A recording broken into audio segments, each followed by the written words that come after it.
Episode 5. Ada frowned before her eyes darkened and her face twisted into an ugly mask of spiteful anger.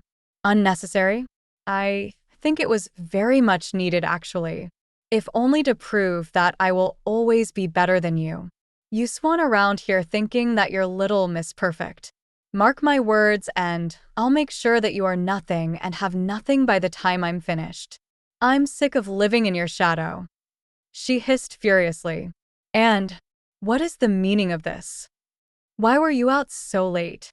A slimy, sickly sweet voice called out. Narcissa and stepmother emerged from the drawing room, with Anne's father close behind, and reluctantly tore her gaze away from her stepsister and focused her attention on Narcissa. The two stared at each other for a while as Ada sauntered to her mother's side and tilted her head arrogantly as she turned to face and once again. I needed to clear my head, and finally answered flatly, feeling like an exhibition on display with everyone's attention on her. Oh, but your dress came. How lovely. Narcissa simpered with a poisonous smile on her face. I'm surprised you didn't hurry down to show your parents before you disappeared out into the night doing goodness knows what. She continued flippantly, her eyes full of malice. Before Anne could stop herself, she found herself snorting loudly. Parents? I think you're mistaken, don't you mean parent? My mother died a long time ago and you are not fit to share that honor with her memory. Anne answered casually. Narcissa gasped and covered her mouth as she turned to face Anne's father with a horrified and hurt expression. You ungrateful little cow. How can you speak to your stepmother this way? Anne's father blustered. Because she's the kind of stepmother that you read about in fairy tales. She's not deserving of a place here.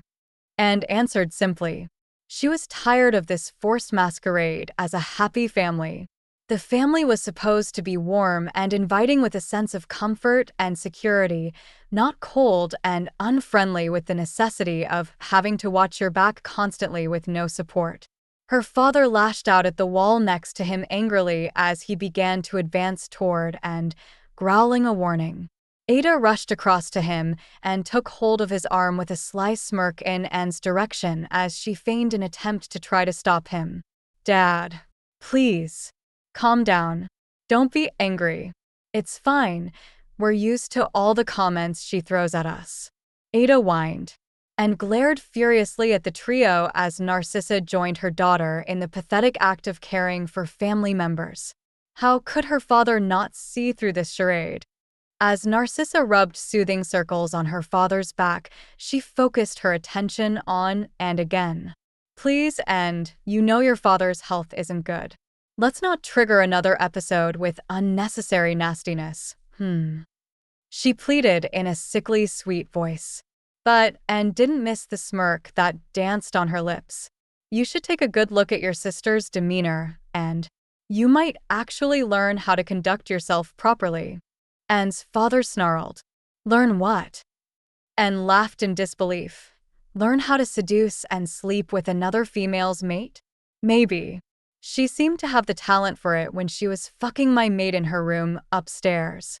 Her words hung in the air before a ferocious roar escaped from her father. How dare you speak about your sister that way? There is no way she would do such a despicable thing. Sister? Have you lost your mind, father? My mother only gave birth to one child. And sneered as she swept her gaze disdainfully over Narcissa and Ada. You know something? There's a popular saying, isn't there? Now, what was it? Yes. The apple doesn't fall far from the tree. It fits both Narcissa and Ada perfectly, don't you think?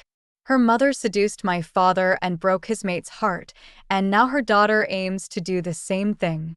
Ironic, really, isn't it? And continued furiously, her face shrouded with contempt.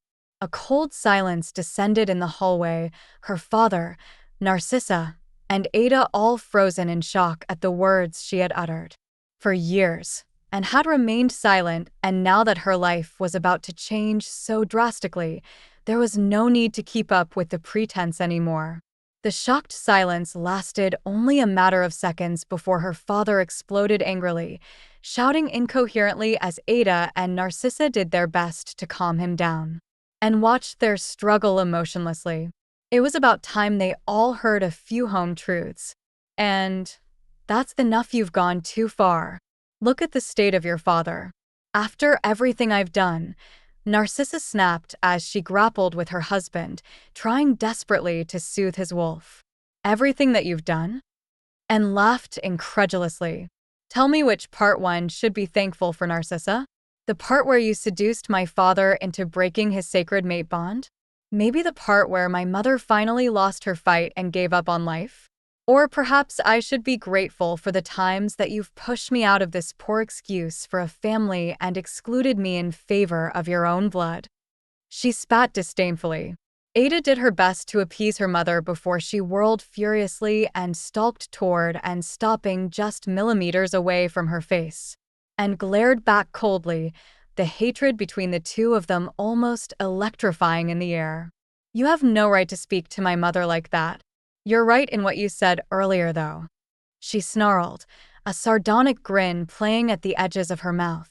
Oh, really? I'm surprised you would agree with me on anything.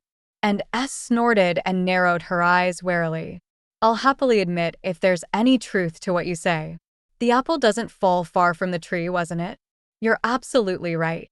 She smirked and threw her head back arrogantly, glaring down her nose haughtily.